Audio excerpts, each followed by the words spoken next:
What's up guys, DP here and welcome back to another PUBG news update video. The devs put out a small video on Twitter and a first look at what this island map, the 4x4 map, looks like. It's really small, but I'll tell you one word that comes to mind when it comes to this map, and that is Tanawa. Now, most of you that have played Arma 3 already know what Tanawa is. It is the tropical map, the expansion pack that was added on to Arma 3 not too long ago.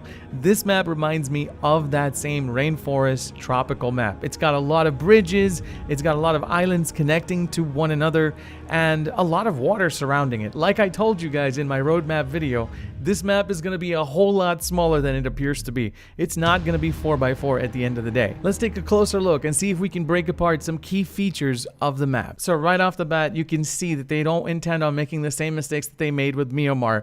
They've added a really detailed, intricate road system to the map, which looks pretty awesome because it feels like you can get in and out of all the port areas. Also, there's plenty of bridges to connect all the islands together as well. Now, this type of rainforest terrain and dirt roads are ideal for one particular type of vehicle. And the first vehicle that comes to mind is a quad bike. It would have to be something small, right? Something agile, something that's four wheels that's going to be able to get you from one side of the map to the other.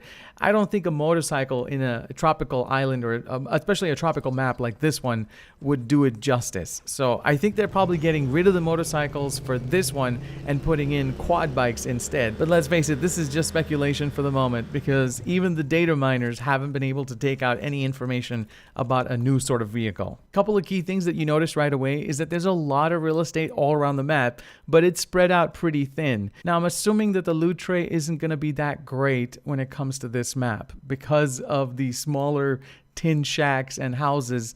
I guess you'll probably end up with a shotgun. However, if you want to get like better loot like assault rifles, M4s, AR snipers, you'd have to go towards military bases. And the one that stands out, I guess, is in the middle of the map. And there's also like a bunch of smaller cities all around the map itself, but at the edges of the map. So it seems like there's ruins, there's smaller cities, there's larger cities, and then there's, of course, the hilltop cities.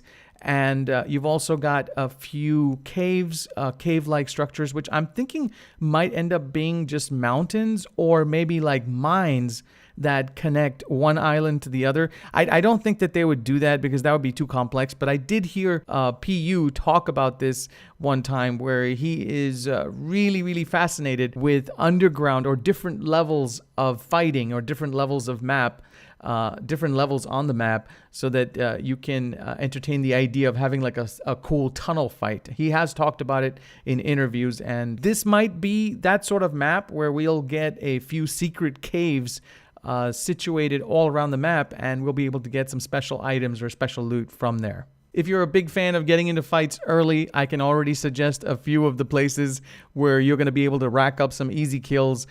Seems like the military base is located right there in the middle of the map, and you've got some really good points of interest all around, but these are definitely larger cities, so the odds of you walking out of there with some level 3 gear or maybe even some good tier weapons would be a good possibility. Plus the fact that the map is not that big, I think crate hunting is going to be completely different on this map. I don't think it's going to be the same crate hunting guide that I put out for the other two maps. Being on a smaller map like this is going to totally change the dynamic of hunting crates because you're going to have to be more agile. Not just that, but I don't think that on-land vehicles are going to matter, especially with all these waterways that are connecting all the islands. I think that a jet ski would be a much better alternative. I'm hoping that they'll leave the jet ski just for this particular smaller map. I think it'd be a great addition to it. I know Tanawa came with jet skis, so that I'm hopeful that the tropical map for PUBG as well will also come with jet skis. Now, if you look closely, it appears that the highest point of elevation is in the northwest corner of the map. It's a small little island by itself. I'm thinking that there's probably going to be a lot of smaller military bases placed all around this map and lots of vantage points from the top of the hill so that you can snipe your enemies down below. Trust me, Final Circle is going to be a totally different experience on a small map like this. It actually reminds me a lot of those Final Circles that we used to have, which were half land, half water, in smaller maps like Stratus and Maldon. As far as finding cover in firefights and Final Circle, I think that PUBG has already learned from its mistakes on Myanmar, and that's one of the reasons I'm thinking why the property is so smaller, and but it's spread out all over the map. You know, kind of like a small piece of butter over a giant piece of toast. And it seems like there's a lot of these little tin shacks and huts, palm trees, skinny trees nonetheless, but hey, at least there's some cover. So I'm gonna go with either there's gonna be a whole lot of cover in certain rainforest situations in Final Circle, or there's gonna be absolutely no cover when you're stuck in a Final Circle, which is like on a beach. Mark my words though, I think the jet ski is gonna be the best mode of transportation on this map. All right guys, this is gonna wrap it up for the new map analysis video. I hope you guys enjoyed it, and if you did, please be sure to leave the video a like. If you're new to the channel and you want to see more content like this, listen, I make guides about this game almost every single week. And if you're new to the game and you want to learn more about the guns, I have an entire series called Training Grounds, which you can go check out now. I also stream 5 days a week around 11 a.m. Eastern Standard Time. And just thank you all so much for all your love and support throughout the growth of this channel has been just incredible. You guys make all this possible. Thank you so much for checking out the video, guys. As always, stay strong, and I'll see you